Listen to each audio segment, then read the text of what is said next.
Welcome to education 360 degree.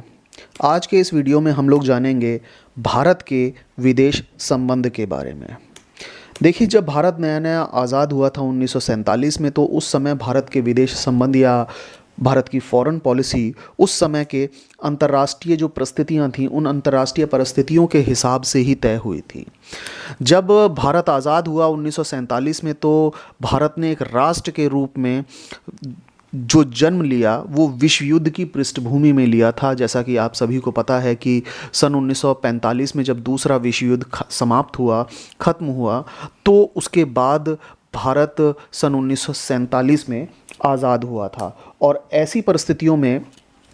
ऐसे हालात में भारत ने अपनी जो विदेश नीति थी, उस विदेश नीति में अन्य जो सभी राष्ट्र हैं, उन सभी राष्ट्रों की संप्रभुता का सम्मान करने और शांति कायम करके अपनी सुरक्षा को सुनिश्चित करने का लक्ष्य एकदम सामने रखा और इस लक्ष्य को बनाए रखा। और इसी लक्ष्य के तहत ये जो चीज़ें हैं कि हम अंतर्राष्ट्रीय संप्रभुता का सम्मान करेंगे, शांति कायम करके अपनी सुरक्षा को बनाए रखेंगे, ये सारी बातें हमें हमारे भारतीय संविधान के पार्ट 4 के अंदर नीति निर्देशक सिद्धांतों में नज़र आती है। जिस तरह से एक व्यक्ति के या परिवार के व्यवहारों पर आंतरिक और जो बाहरी कारक होते हैं वो बहुत प्रभाव डालते हैं, उसी प्रकार से हमारी जो भारतीय विदेश नीति है, हमारी भारतीय विदेश नीति पर भी घरेलू और अंतर्राष्ट्रीय जो वातावरण है उसका पूरा पूरा असर है। और ऐसे असर की वजह से हम ये मानते हैं कि जो तीसरी दुनिया के नए नए आज़ाद हुए देश थे, वो सभी देश किसी ना किसी प्रकार से विकासशील जो देश थे, आर्थिक और सुरक्षा की दृष्टि से कहीं ना कहीं जो ज़्यादा ताकतवर राष्ट्र होते हैं, ज़्यादा जो ताकतवर देश होते हैं, उन ताकतवर राष्ट्रों पर किसी ना किसी रूप में निर्भर रहते हैं और उन देशों पर पूरी तरह से ना सही, चाहे थोड़ा सा ही उन पर निर्भर रहें, लेकिन उन्हें अपना विकास करने के लिए उन पर निर्भर रहना होता है। और जिसकी वजह से कोई भी विकासशील देश अपनी अंतर्राष्ट्रीय जो विदेश नीति बनाता है, अपनी जो फॉरेन पॉलिसी को निर्धारित करता है, वो इस आर्थिक और सुरक्षा की जो दृष्टि है, उस दृष्टि को, इन मुद्दों को बहुत ज़्यादा ध्यान में रखते हुए अपनी फॉरेन पॉलिसी को तय करता है। और ऐसे हालात में हम भी चूँकि एक विकासशील देश थे उस समय और आज भी हैं, तो ऐसी परिस्थिति में हमने अपनी आर्थिक और जो सुरक्षा की दृष्टि थी, हमने इन दोनों मुद्दों को बहुत महत्व दिया। और इन दोनों मुद्दों को महत्व देते हुए हमने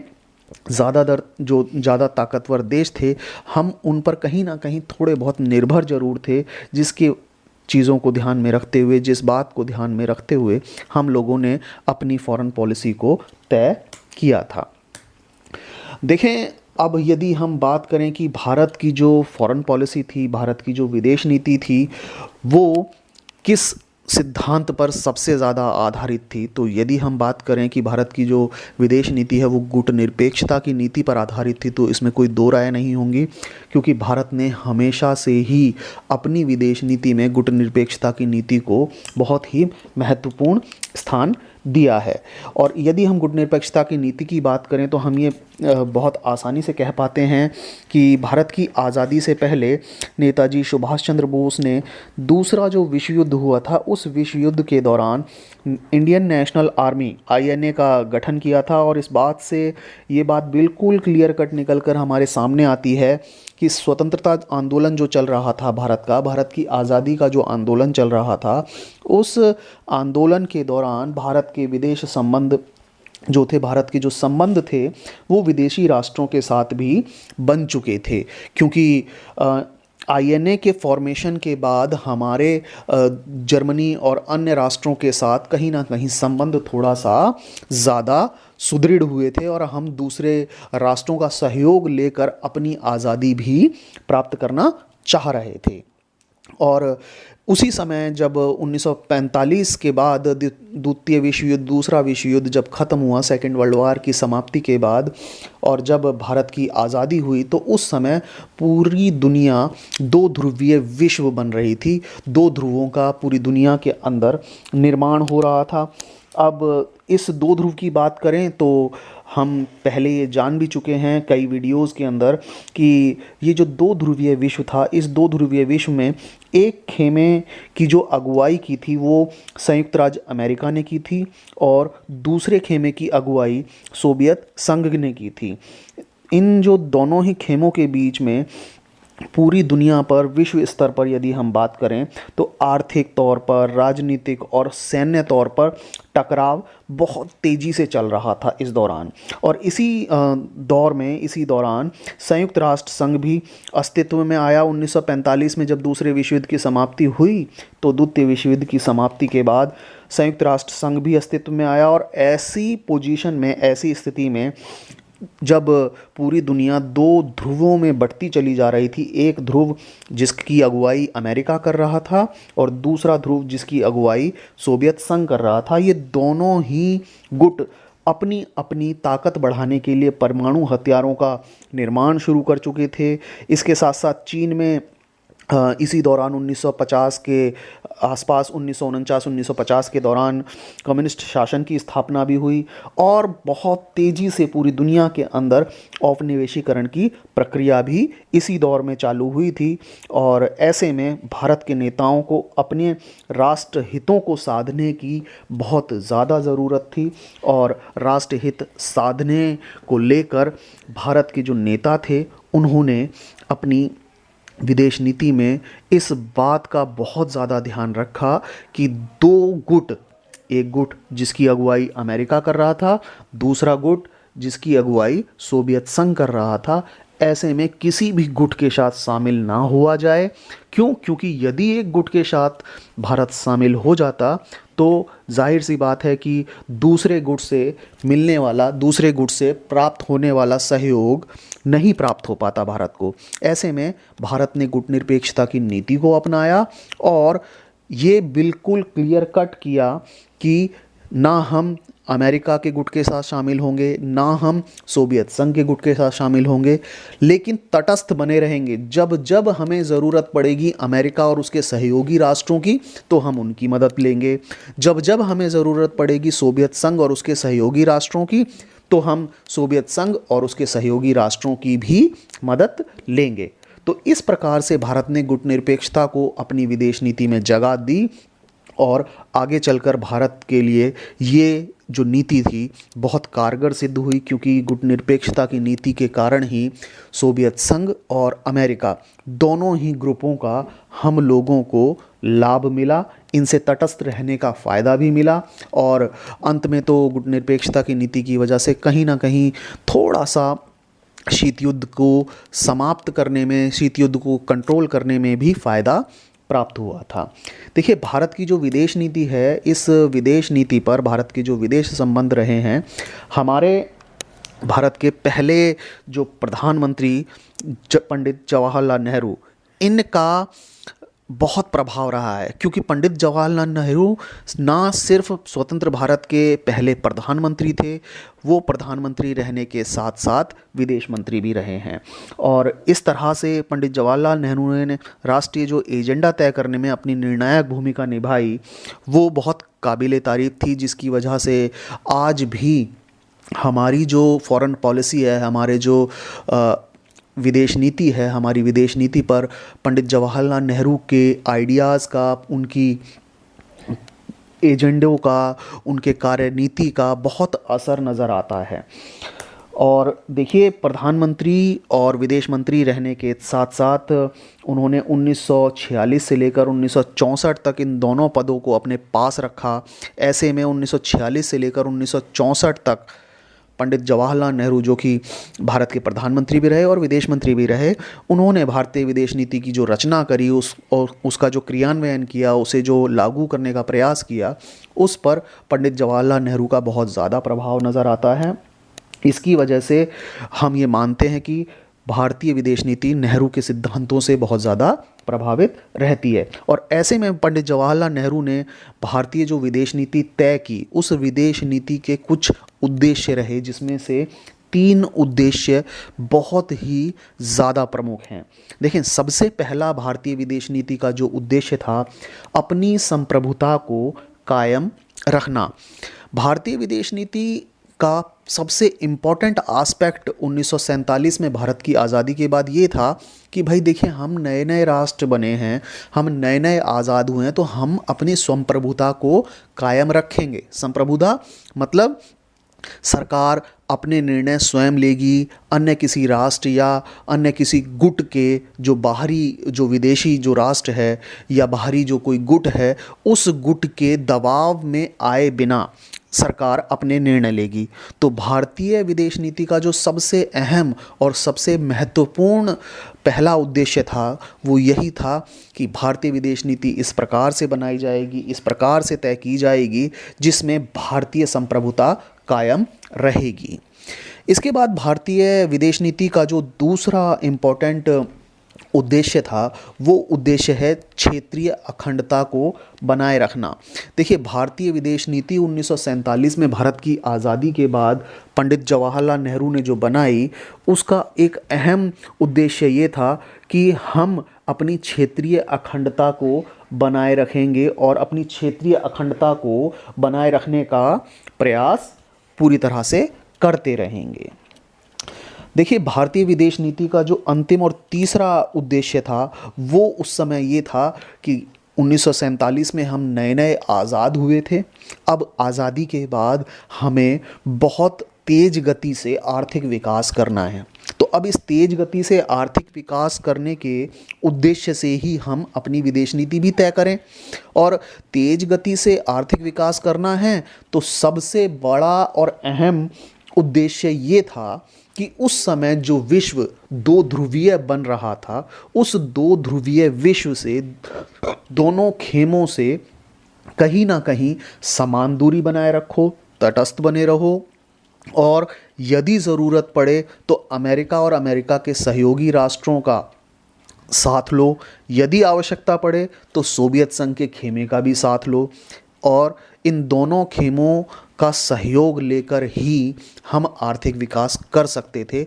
इस उद्देश्य को लेकर भी भारतीय विदेश नीति तय की गई थी। तो ये तीन हमारे भारतीय विदेश नीति के बहुत अहम और महत्वपूर्ण उद्देश्य रहे उस समय। पहला, संप्रभुता को कायम रखना, दूसरा, क्षेत्रीय अखंडता को बनाए रखना, और तीसरा अहम उद्देश्य ये था कि हम तेज रफ्तार से अपना आर्थिक विकास करेंगे।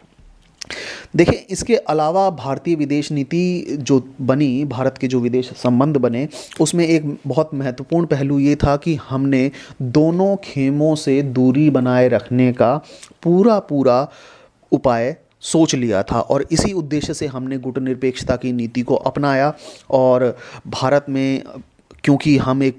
भारत एक शांतिपूर्ण, शांतिप्रिय राष्ट्र रहा है हमेशा से, हमारा इतिहास ये रहा है कि हम हमेशा शांतिपूर्ण तरीक़ों से ही अपने कार्य करते हैं और हम चाहते हैं कि पूरी दुनिया शांतिपूर्वक रहे। और शांतिपूर्वक विश्व की स्थापना के लिए हमने गुटनिरपेक्षता की नीति को अपनाया था। अब गुटनिरपेक्षता की नीति का मतलब ये नहीं था कि किसी एक गुट से अलग हो जाओ और दूसरे के साथ हो जाओ। गुटनिरपेक्षता की नीति का मतलब था जो दो ध्रुवीय विश्व बन रहा था, दो ध्रुव जो बन रहे थे, उन दोनों ध्रुवों से बराबर की दूरी बनाए रखो और साथ ही साथ यदि आवश्यकता पड़े तो किसी एक गुट का भी साथ ले सकते हैं, यदि आवश्यकता पड़े तो दूसरे गुट का भी साथ ले सकते हैं। और दोनों गुटों से बराबर फ़ायदा लेने का उद्देश्य ही गुटनिरपेक्षता की नीति था। तो ऐसे समय में हमने ये डिसाइड किया कि भाई किसी एक गुट के साथ नहीं जाएंगे, यदि हमें ज़रूरत पड़ी तो हम दोनों गुटों का सहयोग लेंगे, अपना आर्थिक विकास दोनों गुटों के साथ मिलकर करेंगे। इसलिए हमने दोनों गुटों से, दोनों खेमों से समान दूरी बनाए रखने का, तटस्थ रहने का पूरा निर्णय लिया था। देखें, अब गुटनिरपेक्षता की जो नीति थी या दोनों खेमों से दूरी बनाए रखने का जो हमारा प्रयत्न था, उसका सबसे अहम और इम्पॉर्टेंट एस्पेक्ट ये निकल कर सामने आया कि गुटनिरपेक्षता की नीति ने शीत युद्ध का जो तनाव था, उस तनाव को कम करने के लिए भारत ने जो संयुक्त राष्ट्र संघ के शांति अभियानों में अपनी सेना भी भेजी थी। और कई बार ऐसा हुआ कि संयुक्त राष्ट्र संघ के जो शांति अभियान हुए उसमें भारत ने अपनी सेना भेजी। और देखें, जब शीत युद्ध का दौर चल रहा था, शीत युद्ध के दौर में नाटो एक संगठन बना, नॉर्थ अटलांटिक ट्रीटी ऑर्गेनाइजेशन बना, और जिसके जवाब में सोवियत संघ ने वारसा पैक्ट का निर्माण किया। और वारसा पैक्ट और नाटो, इन दोनों के बीच भी भारत ने कहीं ना कहीं एक संतुलन बनाने का पूरा पूरा प्रयास किया, ताकि इन दोनों खेमों से बराबर की दूरी बनाई रखी जा सके और साथ ही साथ दोनों का सहयोग लिया जा सके। अब 1956 में 1956 में एक विवाद खड़ा हुआ, जब ब्रिटेन ने स्वेज नहर के मामले को लेकर मिस्र पर आक्रमण किया था। तो ऐसी पोजीशन में भारत था, इसके अंदर इस नव औपनिवेशिक जो हमला हुआ था और न्यू कॉलोनिज्म का जो ये तरीका था, इस न्यू कॉलोनिज्म के हमले में एक विश्वव्यापी जो विरोध था, उस विरोध की अगुवाई भारत ने की थी। लेकिन ऐसा नहीं हुआ कि इसने ब्रिटेन के खिलाफ भारत ने जो विरोध चला उसकी अगुवाई की और दूसरे खेमे की तरफ भारत ने ध्यान नहीं दिया। हालांकि ऐसा हुआ भी है कि हमने एक पक्ष की तरफ थोड़ा ज़्यादा विरोध कर दिया, दूसरे पक्ष की तरफ हम ज़्यादा विरोध नहीं कर पाए। क्यों? क्योंकि देखें, जब इसी साल 1956 में सोवियत संघ ने हंगरी पर आक्रमण किया था, तो हंगरी पर आक्रमण जब सोवियत संघ का हुआ, तो वहाँ भारत ने सोवियत संघ के जो कदम था, इस कदम की कोई सार्वजनिक निंदा नहीं की, जिसकी वजह से ऐसा लगा कि भाई भारत कहीं ना कहीं सोवियत संघ के खेमे की तरफ झुकाव रखता है। और ऐसी पोजीशन में, ऐसी स्थिति के बावजूद भारत ने अंतर्राष्ट्रीय मामलों में एक स्वतंत्र सा रवैया अपनाया, जिससे ये स्पष्ट पता चलता है कि हम दोनों खेमों से बराबर दूरी पर थे। लेकिन इसके बावजूद 1950 का जो दशक आया, 1950 के दशक में भारत और जो अमेरिका रहा, इन दोनों के संबंधों में कुछ खटास सी पैदा हुई। क्यों? क्योंकि देखें, भारत एक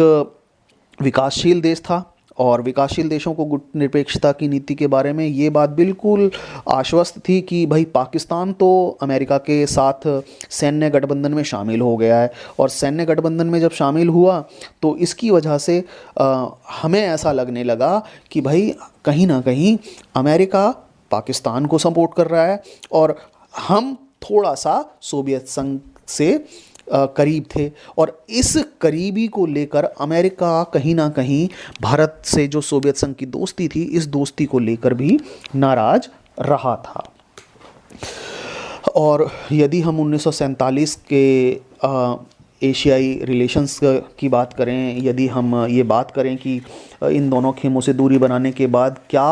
अफ्रो एशियाई एकता पर चर्चा हुई, तो देखें, अफ्रो एशियाई चर्चा पर यदि हम बात करते हैं तो मार्च 1947 में भारत ने एशियाई संबंध सम्मेलन, एशियंस रिलेशन कॉन्फ्रेंस का एक आयोजन किया था। और उस आयोजन को क्यों किया? क्योंकि उस समय तो हालांकि भारत आज़ाद हुआ भी नहीं था और कुछ समय बाकी था भारत की आज़ादी में, लेकिन भारत ने 5 महीने पहले ही, अपनी आज़ादी से 5 महीने पहले ही एशियन रिलेशंस कॉन्फ्रेंस का आयोजन किया, जबकि भारत उस समय आज़ाद भी नहीं हुआ था। और इसी समय, इसके बाद भारत ने इंडोनेशिया की जो आज़ादी थी उसके लिए भी भरपूर प्रयास किए। उसने ये कहा, और भारत चाहता था कि इंडोनेशिया डच औपनिवेशिक जो शासन चल रहा है वहाँ, उससे जल्द से जल्द मुक्त हो जाए। और 1949 में इंडोनेशिया के स्वतंत्रता संग्राम के जो समर्थन में एक अंतर्राष्ट्रीय सम्मेलन भी किया था उस समय भारत ने 1949 के अंदर। और ऐसी पोजीशन में जब हम ये सारे काम कर रहे थे, अफ्रो एशियाई एकता को बढ़ावा देने का प्रयास कर रहे थे, तो इसमें रोल क्या था, भारत चाह क्या रहा था? भारत देखें, औपनिवेशीकरण की जो प्रक्रिया थी ना, उस प्रक्रिया का एकदम प्रबल समर्थक था। भारत चाहता था कि हम आज़ाद हुए हैं, सिर्फ हमारी आज़ादी महत्वपूर्ण नहीं है, दुनिया में जितने भी गुलाम देश हैं, ब्रिटेन के गुलाम हों या किसी अन्य राष्ट्र के गुलाम रहे हों, औपनिवेश रहे हों, इन सभी उपनिवेशों को औपनिवेशीकरण किया जाए और उन्हें आज़ाद किया जाए। और इस चीज़ को लेकर भारत ने पूरी दृढ़ता से नस्लवाद का, खास तौर पर यदि हम बात करें कि दक्षिण अफ्रीका में जो उस समय रंगभेद की नीति जारी थी, उस रंगभेद की नीति का भी विरोध किया। और अंत में इंडोनेशिया का एक शहर है बांडुंग, वहाँ पर 1955 में सन 1955 में एक एफ्रो एशियाई सम्मेलन हुआ था। तो एफ्रो एशियाई जो सम्मेलन हुआ वहीं 1955 के इंडोनेशिया के बांडुंग शहर में एफ्रो एशियाई जो सम्मेलन हुआ, वहीं पर पहली बार गुटनिरपेक्ष आंदोलन जो था उस आंदोलन की नींव पड़ी। और यदि हम गुटनिरपेक्ष आंदोलन के पहले सम्मेलन की बात करें तो गुटनिरपेक्ष आंदोलन का पहला सम्मेलन सितंबर 1961 बेलग्रेड में हुआ था। और यहाँ से गुटनिरपेक्ष आंदोलन ने बहुत तेज़ी ली और गुटनिरपेक्ष आंदोलन की इस तेज़ी के कारण ही शीत युद्ध कहीं ना कहीं आगे चलकर ढीला पड़ने लगा और अंत में शीत युद्ध सोवियत संघ के विघटन के बाद समाप्त हो गया और एक ध्रुवीय विश्व का निर्माण हो गया।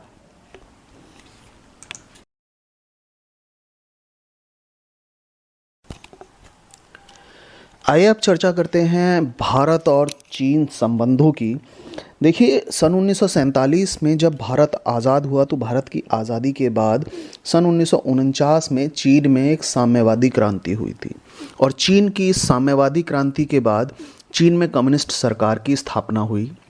और भारत ऐसे शुरुआती और ऐसे पहले देशों में शामिल था जिसने चीन की कम्युनिस्ट सरकार को मान्यता दी थी। और इसके बाद जब हमारे चीन के साथ संबंध मजबूत होते चले गए, बनते चले गए, तो हम लोगों ने 29 अप्रैल 1954 को 29 अप्रैल 1954 को भारत के प्रधानमंत्री पंडित जवाहरलाल नेहरू और चीन के प्रमुख चाउ इन लाई ने पंचशील के सिद्धांतों की घोषणा की। इन पंचशील के सिद्धांतों में क्या बातें थीं? पंचशील के सिद्धांतों में 5 तरह की बातें थी जो कि शांतिपूर्ण सह अस्तित्व के सिद्धांतों पर आधारित थी, जिसमें से एक इम्पॉर्टेंट बात ये भी थी कि एक दूसरे की क्षेत्रीय अखंडता और संप्रभुता का हम सम्मान करेंगे, क्षेत्रीय संप्रभुता का पूरा पूरा सम्मान किया जाएगा दोनों देशों के बीच में।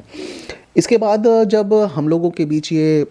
चीज़ें चल रही थी भारत और चीन के बीच में, इसी दौरान चीन ने 1950 में तिब्बत पर कब्जा कर लिया था। और इस कब्जे का ज़्यादातर जो तिब्बत के लोग थे उस कब्जे का विरोध किया और उन लोगों का ये मानना था कि चीन ने तिब्बत पर ये कब्जा बहुत ज़बरदस्ती किया है। और हमने जब 1954 में पंचशील के सिद्धांतों की घोषणा की थी तो उस पंचशील के सिद्धांतों में एक बहुत महत्वपूर्ण बात ये थी कि हम दोनों देश, भारत और चीन, हम दोनों ही देश एक दूसरे की क्षेत्रीय संप्रभुता का सम्मान करेंगे, यानी एक दूसरे के आंतरिक मामलों में हस्तक्षेप नहीं करेंगे। अब जब हम लोगों ने 1954 में इन सिद्धांतों को मान लिया, दोनों देशों के बीच में इस बात पर पंचशील के सिद्धांतों पर सहमति हो गई, तो चीन को ऐसा लग रहा था, चीन ने इस चीज़ को फॉर ग्रांटेड लिया, चीन ने ये माना कि भारत तिब्बत पर जो चीन की दावेदारी है उस चीन की दावेदारी को कहीं ना कहीं स्वीकार कर रहा है। वो ये मान रहा है कि चीन की दावेदारी तिब्बत के ऊपर एकदम सही है। और इसी दौरान 1956 में चीन के जो शासक थे चाउ इन लाई, वो भारत के एक आधिकारिक दौरे पर भारत आए और इसी दौरान इसी समय तिब्बत में जो धार्मिक नेता थे दलाई लामा, वो भी भारत पहुँचे। और दलाई लामा ने इस आधिकारिक दौरे के दौरान तिब्बत की जो स्थिति बिगड़ रही थी, चीन ने जो तिब्बत पर कब्जा करने का प्रयास किया, कब्जा किया हुआ था, उस पूरी बिगड़ती हुई स्थिति की जो जानकारी थी वो पंडित जवाहरलाल नेहरू को चुपचाप दे दी। लेकिन इसी दौरान चीन ने ये बात भी कही कि भाई चीन के जो अन्य इलाके हैं उनसे कहीं ज़्यादा स्वायत्तता तिब्बत को दी जाएगी। लेकिन इसके बावजूद जब चीन ने ये बात आश्वस्त कर दी कि चीन के जितने भी अन्य इलाके हैं उन अन्य इलाकों की तुलना में तिब्बत के सभी इलाकों को, तिब्बत के इलाकों को ज़्यादा स्वायत्तता दी जाएगी, ज़्यादा स्वतंत्रता दी जाएगी, इसके बावजूद 1958 में 1958 में चीनी आधिपत्य को लेकर तिब्बत में एक सशस्त्र विद्रोह हुआ। चीन का जो कब्जा था उस कब्जे को लेकर एक बहुत सशस्त्र विद्रोह ने जन्म ले लिया तिब्बत के अंदर। इस सशस्त्र विद्रोह को चीन की जो सेना थी उसने कहीं ना कहीं दबा दिया था। लेकिन इस सशस्त्र विद्रोह को चीन के लोगों ने, चीन की सेना ने ये माना कि जो वहाँ के धार्मिक नेता हैं, धार्मिक नेता दलाई लामा ने इस सशस्त्र विद्रोह को भड़काया है। और इस वजह से दलाई लामा वहाँ से भागना चाह रहे थे, तिब्बत से निकलना चाह रहे थे। और ऐसे में दलाई लामा ने भारत से सन 1959 में राजनीतिक शरण मांगी और भारत ने उन्हें राजनीतिक शरण दे दी। अब भारत ने जब राजनीतिक शरण दलाई लामा को दे दी थी, जो कि तिब्बत के धार्मिक नेता थे, तो इस बात को लेकर चीन बहुत नाखुश था, क्योंकि हम लोगों के बीच में तो पहले ही पंचशील के सिद्धांत तय हो चुके थे, जिसमें हमने माना था कि हम एक दूसरे की क्षेत्रीय संप्रभुता का सम्मान करेंगे। लेकिन जब भारत ने तिब्बत के धार्मिक नेता दलाई लामा को राजनीतिक शरण दी, तो तिब्बत इस बात से नाखुश हुआ और चीन को ये लगा कि भारत का ये जो कदम है, भारत के इस कदम ने हमारे आंतरिक मामले में हस्तक्षेप किया है, जिसकी वजह से हमारे संबंध थोड़े से गड़बड़ाहट में आए। और देखिए, भारत और चीन की यदि बात की जाए तो इन दोनों देशों के बीच जो सबसे अहम विवाद का मुद्दा रहा है वो है सीमा विवाद। देखिए, ये जो मुख्य विवाद है भारत और चीन के बीच में, वो चीन से जो लगी हुई लंबी सी सीमा रेखा है पश्चिम में और पूर्व की ओर, इस जो सीमा के बीच में विवाद है,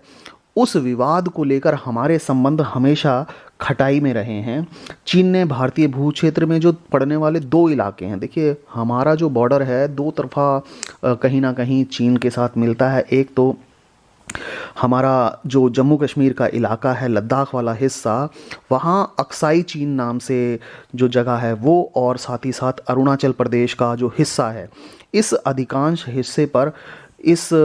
चीन ने कहीं ना कहीं अपना अधिकार जताया। और अरुणाचल प्रदेश का जो हिस्सा है, उस हिस्से को उस समय नॉर्थ ईस्ट फ्रंटियर अलायंस, जिसे हिंदी में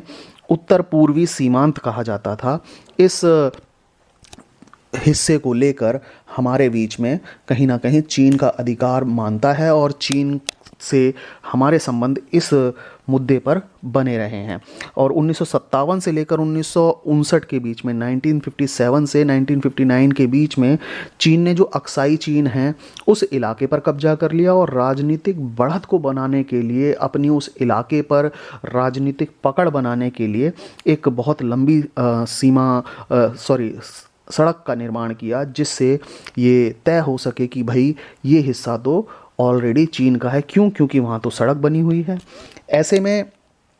हमारे बीच में सीमा विवाद चलते चले आ रहे थे। लेकिन इसी दौरान हुआ क्या कि चीन ने अक्टूबर 1962 में ये जो दोनों विवादित क्षेत्र थे, अक्साई चीन का हिस्सा और अरुणाचल प्रदेश का हिस्सा, इन दोनों विवादित क्षेत्रों पर हमला किया। और इस दौरान चीनी सेना ने अरुणाचल प्रदेश का जो कुछ हिस्सा था उस हिस्से पर कब्जा भी कर लिया था। और इस हमले के बाद, हमले का जो अगला दौर था, अगला दौर नवंबर 1962 में शुरू हुआ।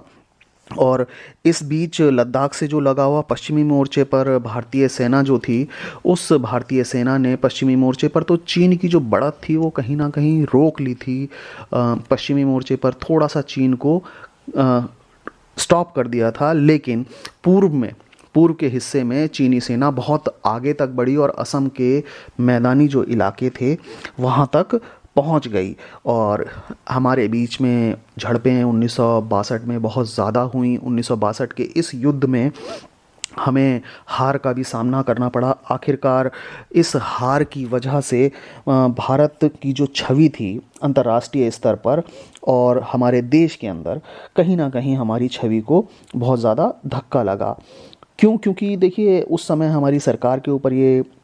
आरोप लगाए गए कि भाई हमने चीन के जो इरादे थे उन इरादों को समय रहते भांपा नहीं, हमने सैन्य तैयारी नहीं करी। और इस चीज़ को लेकर जो नेहरू की सरकार थी उस समय उसकी बहुत आलोचना हुई। और इसी दौरान पहली बार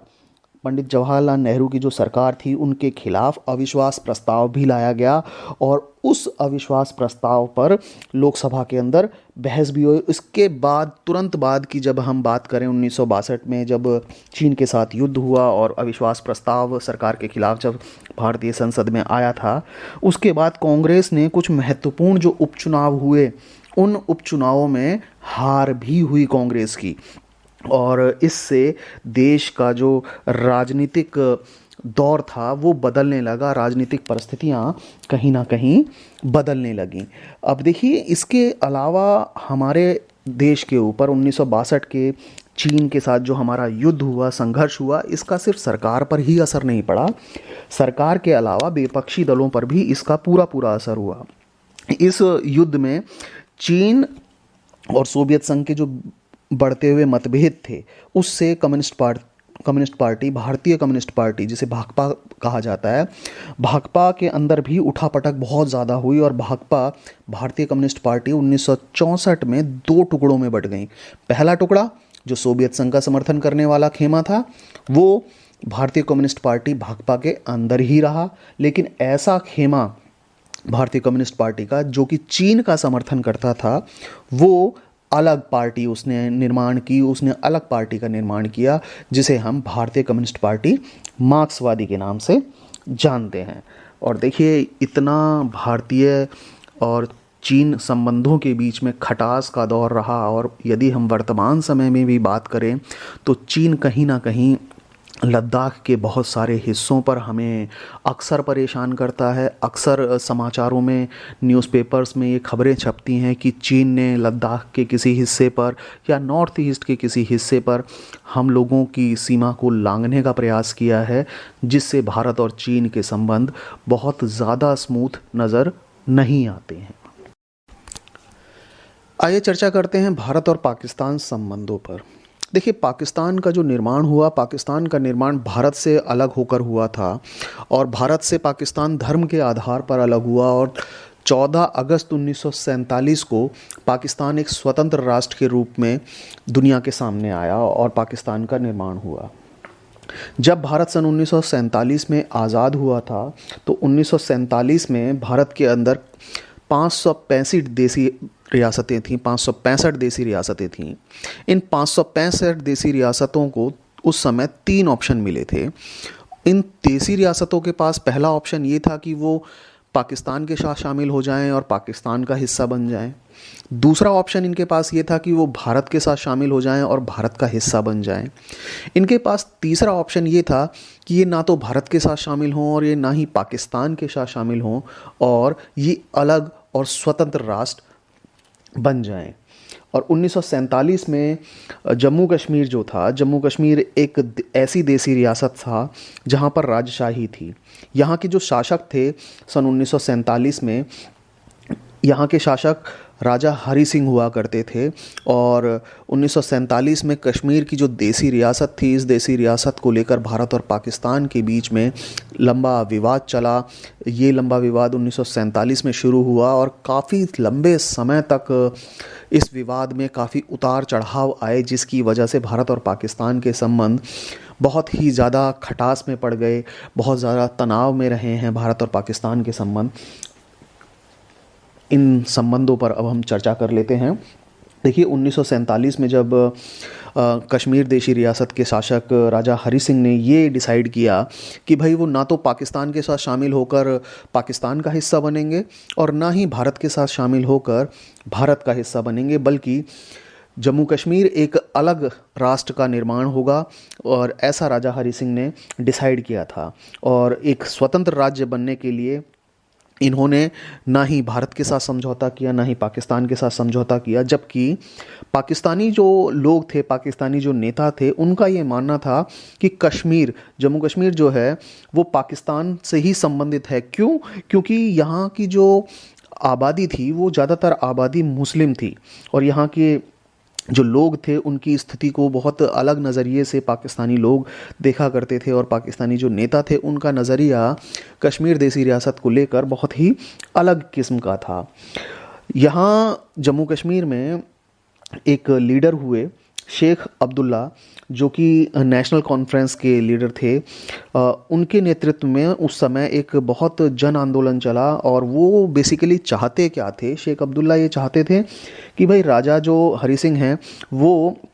अपना पद छोड़ें लेकिन पाकिस्तान में शामिल ना हो वो। और नेशनल कॉन्फ्रेंस जो कि एक धर्मनिरपेक्ष संगठन था, उसका कांग्रेस के साथ काफ़ी समय तक गठबंधन रहा। और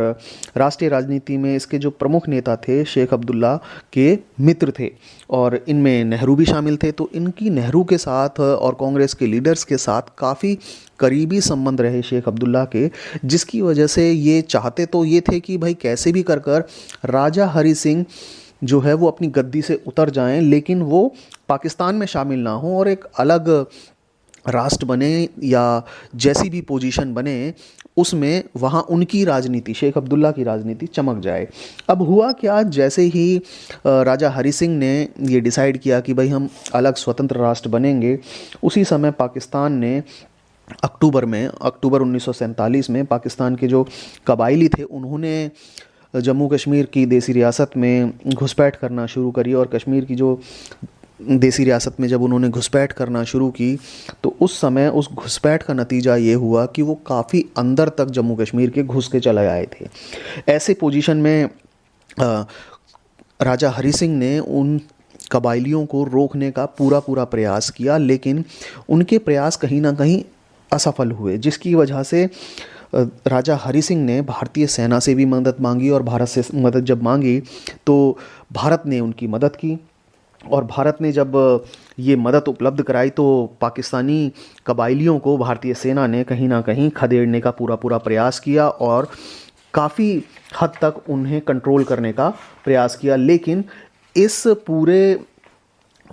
सिनेरियो में, इस पूरी सिचुएशन में हुआ ये कि जो पाकिस्तानी कबायली थे वो कश्मीर की देसी रियासत के काफ़ी अंदर तक आ गए थे और काफ़ी अंदर तक उन्होंने कब्जा कर लिया था, जिसे हम आज अगर जम्मू कश्मीर का मैप देखें, जिसे हम आज पाकिस्तान ऑक्यूपाइड कश्मीर पीओके के नाम से जानते हैं, पाक अधिकृत कश्मीर के नाम से जिसे हम जानते हैं, वो वही हिस्सा है जिसे कबायलियों ने 1947 में अपने कब्जे में ले लिया था।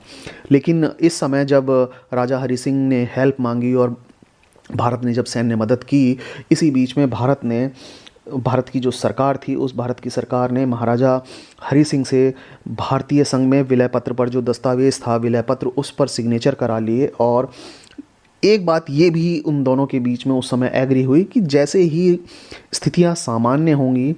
स्थितियां सामान्य होने पर जम्मू कश्मीर की जो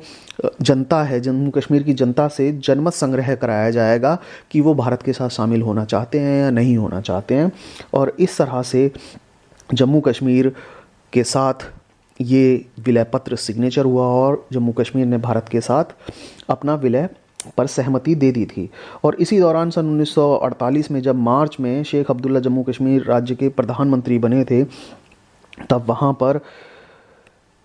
देखें, प्रधानमंत्री मैं यहाँ इसलिए कह रहा हूँ क्योंकि जो जम्मू कश्मीर राज्य था वहाँ सरकार के मुखिया को उस समय जो हमारे यहाँ जैसे स्टेट्स के अंदर सीएम होते हैं, इसी तरह से वहाँ जो स्टेट का सीएम था उसे अलग नाम दिया गया था, प्रधानमंत्री उन्हें अलग नाम दिया गया। और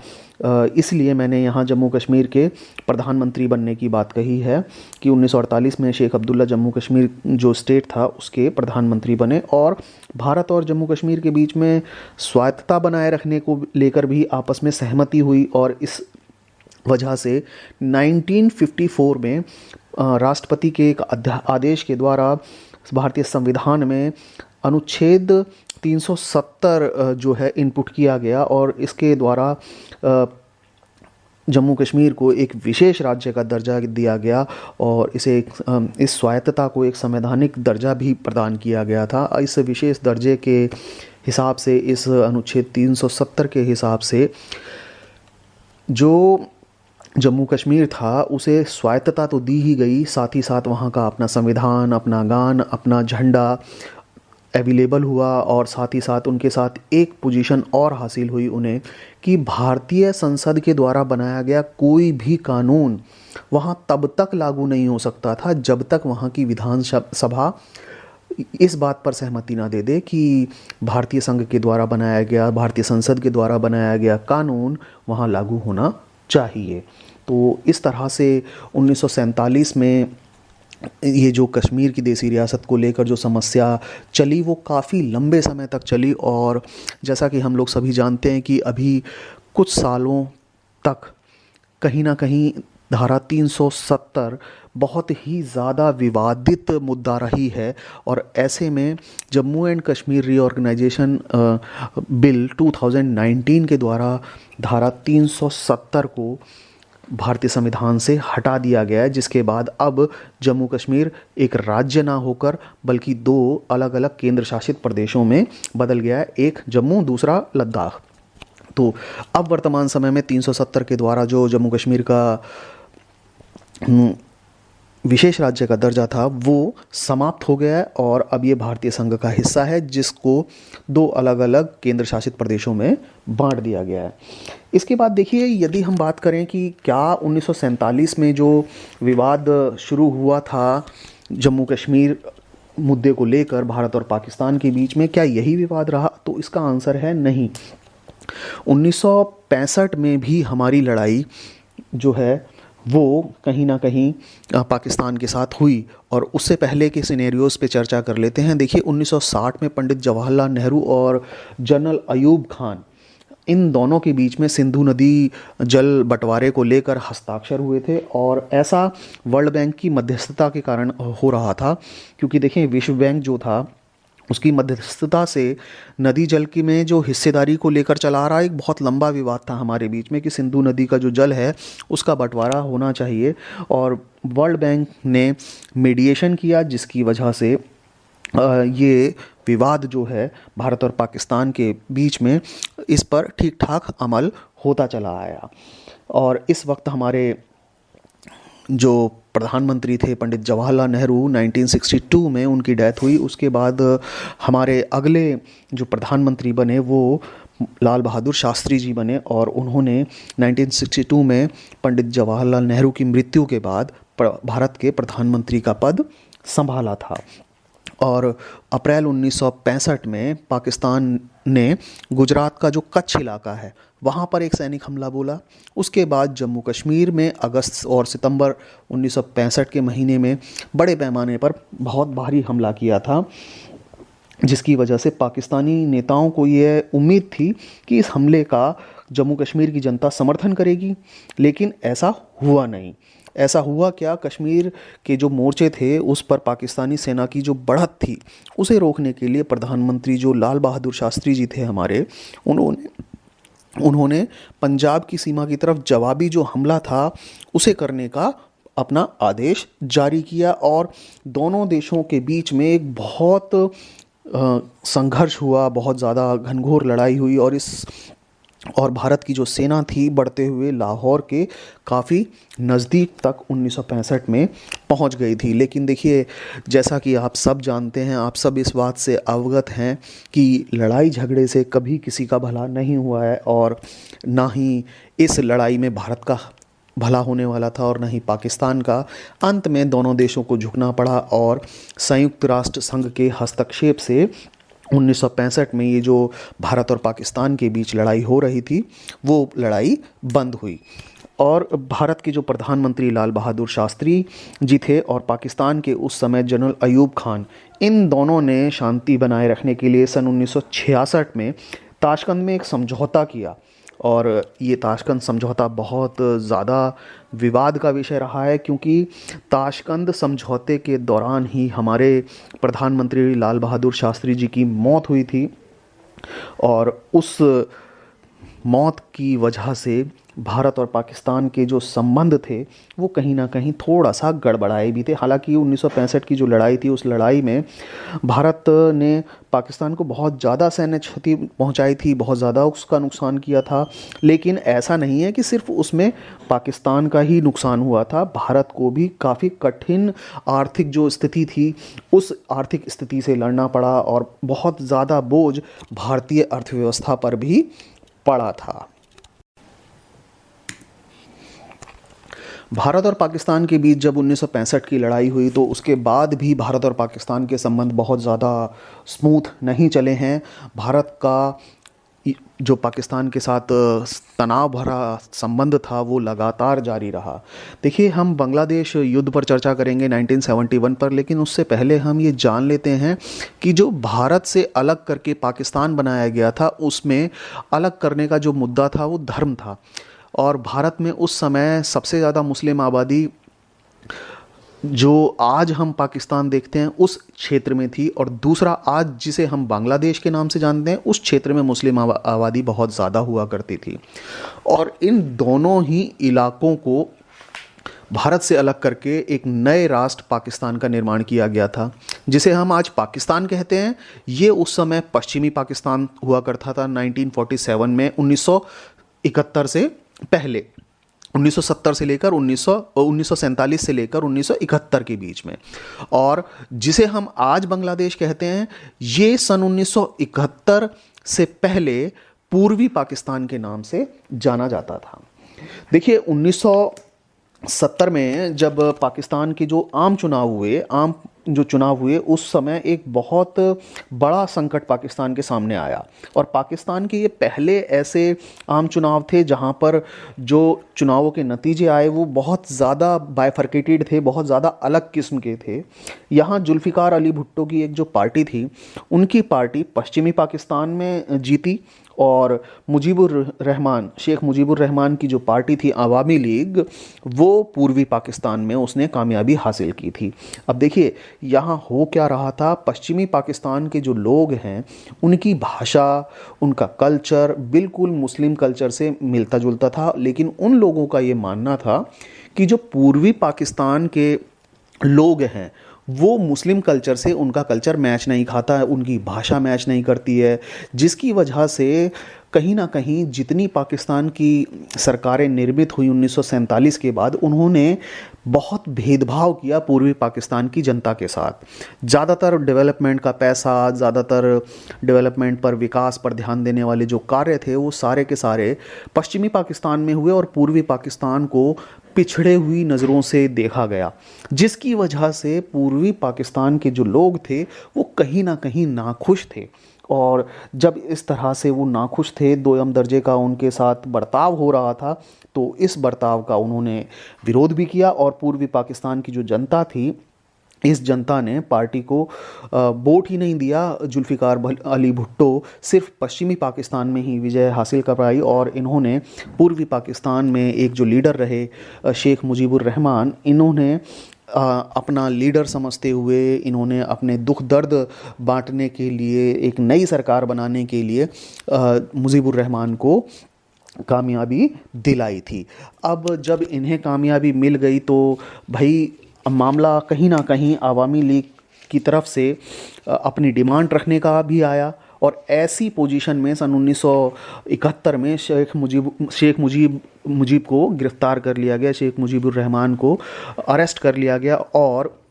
उस समय उनकी अरेस्ट के बाद मामला थोड़ा तूल पकड़ गया और पूर्वी पाकिस्तान के जो लोग थे उन पर कहीं ना कहीं जुल्म करने की कोशिश की पाकिस्तानी सेना ने। उन्हें उनकी जो डिमांड्स थी उन डिमांड्स को दबाने का प्रयास किया। ऐसी पोजीशन में अब मामला कहीं ना कहीं धीरे धीरे कर ऐसी राह पकड़ता चला जा रहा था जिससे धीरे धीरे कर विवाद बढ़ना शुरू हुए। और इसी की जवाब में, इस जो जुल्म कर रही थी पाकिस्तानी सेना, इसके जवाब में पूर्वी पाकिस्तान की जनता ने उस इलाके में, जिस इलाके में पूर्वी पाकिस्तान में वो रह रहे थे, बांग्लादेश को पाकिस्तान से आज़ाद कराने के लिए ही संघर्ष छेड़ दिया। यानी एक तरह से गृह युद्ध की स्थिति बन गई जब जनता अपनी ही सरकार के खिलाफ अपनी आज़ादी के लिए लड़ाई लड़ने लगी। इसकी वजह से सन 1971 में ना लगभग ये मानिए 80 लाख से ज़्यादा शरणार्थी बॉर्डर क्रॉस करके भारत के अंदर भी आए। और ये सारे के सारे जो शरणार्थी थे पूर्वी पाकिस्तान से भागकर भारत के जो नज़दीकी इलाके थे उन इलाकों में घुसे। और इसी दौरान भारत ने बांग्लादेश का जो मुक्ति का जो आंदोलन था, उसकी आज़ादी का जो आंदोलन था, उसमें हर प्रकार से अपना नैतिक समर्थन दिया। इसके अलावा आर्थिक सहायता भी दी। और इस दौरान जब भारत ने बांग्लादेश के लोगों को सपोर्ट करना शुरू किया था, तब पाकिस्तान ने ये बात कही कि भाई कहीं ना कहीं भारत जो है पाकिस्तान को तोड़ने का प्रयास कर रहा है, भारत उसके अंदरूनी मामले में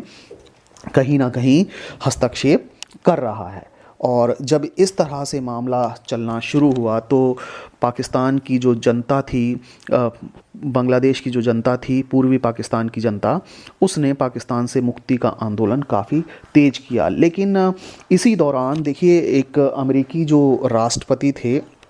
राष्ट्रपति रिचर्ड निक्सन, उनके एक सलाहकार हुआ करते थे उस समय 1971 के आसपास, हेनरी किसिंजर। उन्होंने 1971 के जुलाई में पाकिस्तान होते हुए चीन का एक चुपचाप दौरा किया था। और ऐसा भारत को लगा उस समय कि भाई अमेरिका के जो राष्ट्रपति हैं, उनके सलाहकार पाकिस्तान गए चुपचाप और वहाँ से चीन चले गए। तो भारत को इस प्रकार से डाउट हुआ कि ये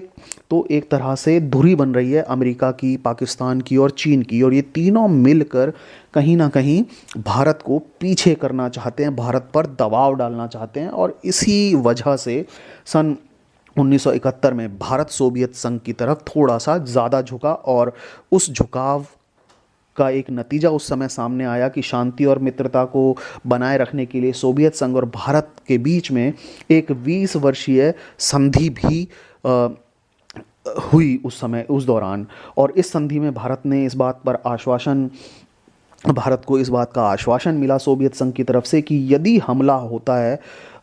पाकिस्तान की तरफ से, जिसमें अमेरिका या चीन शामिल हुआ, तो कहीं ना कहीं सोवियत संघ भारत की पूरी तरह से मदद करेगा। और देखिए, ये जो तनाव का दौर था, ये तनाव का दौर बहुत ज़्यादा तेज होता चला गया। और जब ये तनाव का दौर इतना तेज हो गया कि जब अमेरिका, पाकिस्तान और चीन की धुरी बन रही थी, तीनों राष्ट्र, तीनों देश मिलकर भारत के खिलाफ हो रहे थे, और सोवियत संघ के साथ भारत ने जब शांति और मित्रता की एक संधि कर ली थी, तब भारत और पाकिस्तान के बीच में सन 1971 में, दिसंबर 1971 में भारत और पाकिस्तान के बीच में युद्ध छिड़ गया। और उस युद्ध के दौरान इतना ज़्यादा घनघोर लड़ाई हुई कि पाकिस्तान के जो लड़ाकू विमान थे, उन विमानों ने पंजाब और राजस्थान पर हमले किए, जबकि उसकी सेना ने जम्मू कश्मीर में अपना मोर्चा खोला हुआ था। इसके जवाब में भारत ने भी, भाई ऐसा थोड़ी है कि पाकिस्तान किसी चीज़ का समर्थन कर रहा है, युद्ध का समर्थन कर रहा है तो वो कुछ भी कर लेगा। इसीलिए भारत ने अपनी वायुसेना, नौसेना और थल सेना के बलबूते पर, अपनी सेना के बलबूते पर पश्चिमी मोर्चे पर, साथ साथ पूर्वी मोर्चे पर भी कड़ी कार्यवाही करी। और स्थानीय लोगों ने इस बात का खूब समर्थन भी करा था उस समय कि भारतीय सेना पूर्वी पाकिस्तान में तेज़ी से आगे बढ़ी। और जब ये युद्ध चल रहा था तो 10 दिन के अंदर ही बांग्लादेश में भी, जब पूर्वी पाकिस्तान के अंदर भारतीय सेना ने ढाका को तीनों तरफ से घेर लिया, और पाकिस्तान के उस समय लगभग 1 लाख जो सैनिक थे, उन्हें भारत के दबाव में आकर आत्मसमर्पण करना पड़ा। और बांग्लादेश के रूप में एक नया राष्ट्र पूर्वी पाकिस्तान आज़ाद हुआ, बांग्लादेश का निर्माण हुआ। और उस समय भारतीय सेना ने अपनी तरफ से एक तरफा युद्ध विराम घोषित किया। लेकिन देखिए, ये जो 1971 का भारत और पाकिस्तान के बीच में युद्ध छिड़ा, ये बहुत तनावपूर्ण रहा। और इस तनावपूर्ण युद्ध को एक तरह से पूर्ण विराम देने के लिए, इसे पूरी तरह रोकने के लिए 3 जुलाई 1972 को भारतीय जो प्रधानमंत्री थी इंदिरा गांधी और जुल्फ़िकार अली भुट्टो पाकिस्तान से, इन दोनों के बीच में एक शिमला समझौता हुआ और शांति कायम करने का प्रयास किया कि भाई चलो ठीक है, जो हो गया वहाँ तक ठीक है, अब आगे हम लोग आगे मिलकर शांति बनाए रखने का पूरा प्रयास करेंगे। और अब हम ये चाहते हैं कि भारत और पाकिस्तान के बीच में शांति की स्थापना हो जाए। अब देखिए, भारत और पाकिस्तान के बीच में जो संबंध रहे भारत बांग्लादेश युद्ध के दौरान बहुत तनावपूर्ण थे। लेकिन इस संघर्ष के कारण, इस लड़ाई के कारण भारत पर सकारात्मक और नकारात्मक दोनों प्रकार के प्रभाव पड़े। जब 1971 में भारतीय प्रधानमंत्री को चुनाव में विजय मिली थी, तो उस समय एक ऐसा कहते हैं ना कि इंदिरा गांधी पहले से ही एक अच्छी लीडर रही भारतीय लोगों की नज़रों में, और जैसे ही 1971 में हम पाकिस्तान से युद्ध जीते तो इंदिरा गांधी की जो लोकप्रियता थी वो बहुत ज़्यादा बढ़ गई। और इस युद्ध के बाद अधिकतर राज्यों में जो विधानसभा चुनाव हुए वहाँ अनेक राज्यों में कांग्रेस बहुत भारी बहुमत से जीती। लेकिन ऐसा नहीं होता कि युद्ध का सिर्फ सकारात्मक ही प्रभाव नज़र आए, अर्थव्यवस्था पर कहीं ना कहीं नकारात्मक चीज़ें भी नज़र आती हैं। और पड़ोसी देशों से संघर्ष ये जो हुआ हमारा, इस संघर्ष के कारण हमारी जो पंचवर्षीय योजनाएं चलती चली आ रही थीं वो पूरी तरह से पटरी पर उतर गईं। 1962 के बाद भारत को जो अपने सीमित संसाधन थे उन्हें पूरी तरह से रक्षा के क्षेत्र में लगाने पड़े, और सरकार कहीं ना कहीं अर्थव्यवस्था के विकास से ज़्यादा ध्यान रक्षा के क्षेत्र में दे रही थी। भारत को अपने सैनिक ढांचे का आधुनिकीकरण करना पड़ा उस समय। 1962 में ही हमने रक्षा उत्पाद विभाग और 1965 में रक्षा आपूर्ति विभाग की स्थापना करी। और एक सबसे अहम बात कि जो तीसरी पंचवर्षीय योजना थी जिसका कार्यकाल सन 1961 से 1966 था, उस पर इतना ज़्यादा प्रभाव पड़ा कि उसके बाद हमें लगातार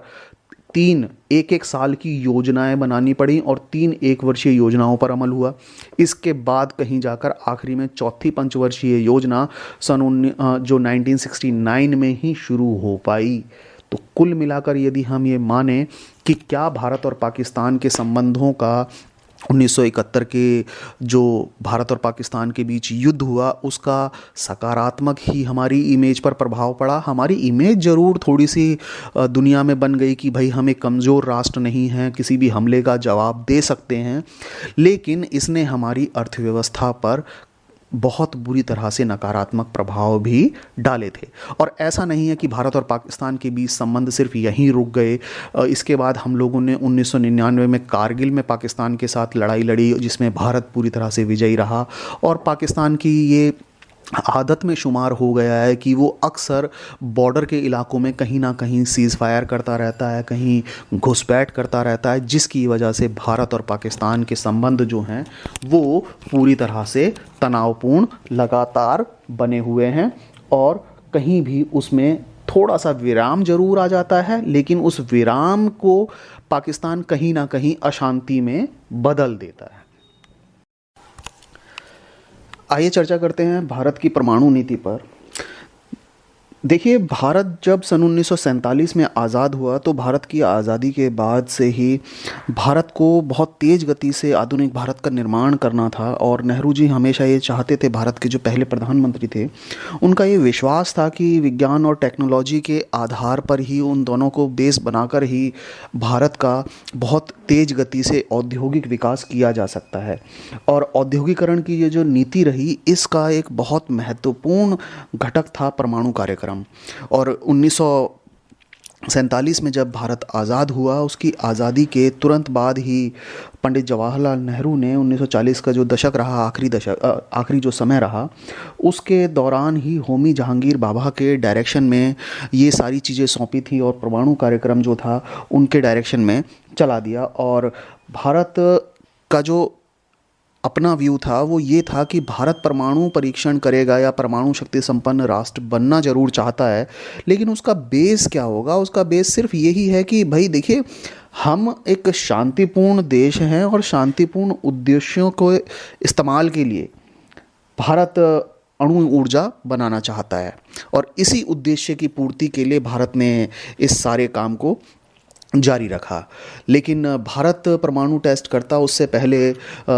चीन ने अक्टूबर 1964 में परमाणु परीक्षण किया। जैसा कि हम लोग सब जानते हैं कि चीन में 1949 में साम्यवादी क्रांति हुई थी और साम्यवादी सरकार, कम्युनिस्ट सरकार उसके बाद रूल कर रही थी। उस कम्युनिस्ट सरकार ने अक्टूबर 1964 में परमाणु परीक्षण किया। और जैसे ही चीन ने अक्टूबर 1964 में परमाणु परीक्षण किया, तो परमाणु परीक्षण होने के बाद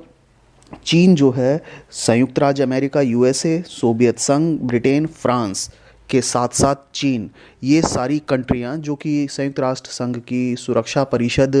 के स्थायी सदस्य भी हैं, इन सभी देशों के साथ परमाणु शक्ति संपन्न देश बन गया। और जब इन देशों ने परमाणु शक्ति संपन्न जो देश थे, इन देशों ने परमाणु शक्ति हासिल कर ली, इन्होंने अपने परमाणु परीक्षण कर लिए थे, तो इन राष्ट्रों ने ये सोचा क्यों ना कोई ऐसा तरीका अपनाया जाए ताकि दुनिया के बाकी देश परमाणु शक्ति का प्रयोग ना कर सकें, उस पर टेस्ट ना कर सकें, उसे प्रयोग ना कर सकें। इसलिए इन्होंने परमाणु शक्ति जो संपन्न राष्ट्र थे, इन राष्ट्रों ने, कौन कौन से राष्ट्र, एक बार फिर याद दिलाता हूँ मैं आपको। परमाणु शक्ति जो संपन्न राष्ट्र थे वो सुरक्षा परिषद के 5 सदस्य हैं: सोवियत संघ, अमेरिका, ब्रिटेन, फ्रांस और चीन। इन परमाणु शक्ति संपन्न राष्ट्रों ने 1968 में परमाणु अप्रसार संधि, इस संधि को बाकी की पूरी दुनिया पर थोपने के प्रयास किए थे। और भारत ने इस संधि का पूरी तरह से भेदभावपूर्ण मानते हुए विरोध भी किया। क्यों? क्योंकि ये संधि क्या कहती थी? ये संधि ये कहती थी कि देखिए, जो परमाणु संपन्न राष्ट्र हैं वो अपने पास रख सकते हैं टेक्नोलॉजी, लेकिन अब कोई नया राष्ट्र जो है वो परमाणु शक्ति का टेस्ट नहीं कर पाएगा, उस पर परीक्षण नहीं कर पाएगा। तो भारत ने ये माना कि भाई ये जो परमाणु शक्ति संपन्न राष्ट्र हैं, इन्होंने परमाणु शक्ति अपने पास तो रख ली है, लेकिन बाकी के देशों को ये परमाणु शक्ति संपन्न होने से रोकने वाली संधि है। इसलिए 1968 की जो परमाणु अप्रसार संधि थी, उस संधि को भेदभावपूर्ण मानते हुए भारत ने इसका हमेशा विरोध किया और इस पर सिग्नेचर करने से मना कर दिए। इसके बाद भारत ने जब सिग्नेचर करने से मना कर दिया था, तो भारत ने मई 1974 में पहला परमाणु परीक्षण किया। और ये जो परमाणु परीक्षण हुआ, ये समय ऐसा समय था जब परमाणु परीक्षण जब किया भारत ने, तो ये एक ऐसा टाइम था जब राजनीति के हिसाब से, लोकल पॉलिटिक्स के हिसाब से, भारतीय राजनीति के हिसाब से बहुत ही ज़्यादा टफ टाइम था, बहुत ज़्यादा कठिन समय था। इस समय देखिए 1973 में ही अरब इज़राइल का वार हुआ था और इसके बाद से पूरी जो दुनिया थी वो पूरी दुनिया तेल के लिए हाहाकार मच रहा था। क्यों? क्योंकि अरब कंट्रीज से ही हम लोगों के पास ऑयल जो है आता है, ओपेक कंट्रीज़ के पास से, और वहाँ अरब इज़राइल युद्ध छिड़ने की वजह से तेल को लेकर काफ़ी हाहाकार मचा हुआ था। और अरेबियन जो कंट्रीज़ थीं, अरब जो कंट्रीज़ थीं, उन्होंने तेल के जो दाम थे वहाँ काफ़ी बढ़ोतरी कर दी थी, जिसकी वजह से भारत की अर्थव्यवस्था पर भी असर पड़ रहा था। और सिर्फ देखिए, यहाँ तो हम भारत की अर्थव्यवस्था पर ही बात कर रहे हैं, तो इसलिए भारत की अर्थव्यवस्था पर बात करेंगे। हालांकि उस युद्ध का, उस तेल के दाम बढ़ने का पूरी दुनिया पर असर पड़ा था। तो जब अरब कंट्रीज़ ने, अरब राष्ट्रों ने तेल के दामों में भारी बढ़ोतरी कर दी थी, तो उस समय भारत पर बहुत आर्थिक बोझा पड़ा और भारत में मुद्रास्फीति की जो दर थी वो बहुत ज़्यादा तेज हो गई थी, जिसकी वजह से कहीं ना कहीं बहुत दिक्कतें रहीं। और इसके बाद जब भारत परमाणु परीक्षण कर चुका था, तो 1995 में, 1995 में परमाणु अप्रसार संधि को अनियत काल के लिए, निश्चित काल के लिए, अनिश्चित काल के लिए बढ़ा दिया गया और भारत ने फिर इसका विरोध किया और ये बात मानी कि भाई ये जो संधि है ना, ये कहीं ना कहीं भेदभावपूर्ण है। या तो परमाणु शक्ति संपन्न राष्ट्र जो हैं वो अपने परमाणु शक्तियों को भी छोड़ने का प्रयत्न करें, तो हम ये बात मानते हैं कि भाई चलिए ठीक है कि आप बाकी दुनिया के देशों को रोक दीजिए परमाणु शक्ति का टेस्ट करने के लिए, लेकिन आप अपनी परमाणु शक्ति को छोड़ नहीं रहे हैं। दूसरी बात, जो परमाणु शक्ति संपन्न राष्ट्र नहीं हैं, आप उन्हें कहीं ना कहीं रोकने का प्रयास कर रहे हैं। तो इस वजह से भारत ने इसे फिर भेदभावपूर्ण माना और इसका कहीं ना कहीं विरोध किया। लेकिन जब इस 1995 में परमाणु अप्रसार जो संधि थी इसे बढ़ा दिया गया, इसके बाद भारत ने CTBT पर भी सिग्नेचर करने से, हस्ताक्षर करने से, सिग्नेचर करने से पूरी तरह से मना कर दिया गया। CTBT क्या है? देखिए, कम्प्रिहेंसिव टेस्ट बैन ट्रीटी है, जिसे भारत ने बिल्कुल डिनाई कर दिया था कि भाई देखिए, हम CTBT पर सिग्नेचर नहीं करेंगे। और जब भारत ने CTBT पर सिग्नेचर करने से मना कर दिया, तो उसके बाद पहली बार 1974 में हम लोगों ने परमाणु परीक्षण किए थे, लेकिन दूसरी बार मई 1998 में भारत ने परमाणु परीक्षण किए और दुनिया को ये बात बता दी थी कि उसके पास सैनिक उद्देश्यों का जो पूर्ति करने के लिए परमाणु शक्ति का इस्तेमाल करने की पूरी पूरी क्षमता है। हालांकि देखिए, सिर्फ उस समय जब भारत ने 1998 में परमाणु परीक्षण किए तो हमारा पड़ोसी राष्ट्र पाकिस्तान, हमारे पड़ोसी राष्ट्र के पास भी हमारे से पहले परमाणु हथियार नहीं थे। लेकिन जैसे ही 1998 के मई में हम लोगों ने परमाणु परीक्षण किए, उसके तुरंत बाद पाकिस्तान ने भी कहीं ना कहीं टेस्ट किए, परमाणु परीक्षण किए। और इसकी वजह से, इन टेस्टों की वजह से देखिए हमारे पाकिस्तान के साथ बहुत रिलेशन तनावपूर्ण रहे हैं और इसके बाद परमाणु युद्धों की आशंकाओं को बहुत बल मिला। साथ ही साथ हम 1999 में कारगिल में दोनों देश पाकिस्तान और भारत आमने सामने हुए, जिसकी वजह से अंतर्राष्ट्रीय स्तर पर एक बात जो थी वो निकलकर ये सामने आ रही थी कि कहीं ना कहीं ये दोनों देश परमाणु हथियारों का इस्तेमाल ना कर दें। युद्ध में यदि परमाणु हथियारों का इस्तेमाल होता है तो वो पूरी दुनिया के लिए बहुत घातक सिद्ध होगा, साथ ही साथ इन दोनों राष्ट्रों के लिए बहुत घातक सिद्ध होगा। लेकिन जब भारत ने परमाणु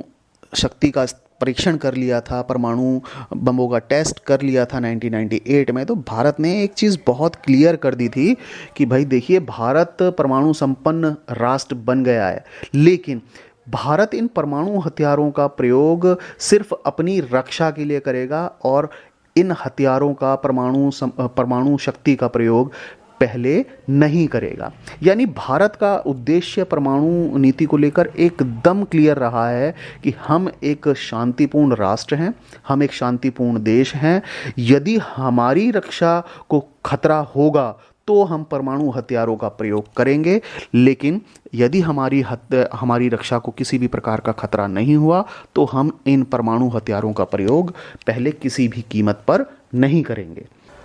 उम्मीद करता हूँ मेरे द्वारा वीडियो में दी गई जानकारी आप लोगों को पसंद आई होगी। यदि आपको वीडियो में दी गई जानकारी पसंद आई है तो इस वीडियो को लाइक करें, शेयर करें, चैनल को सब्सक्राइब करें। धन्यवाद।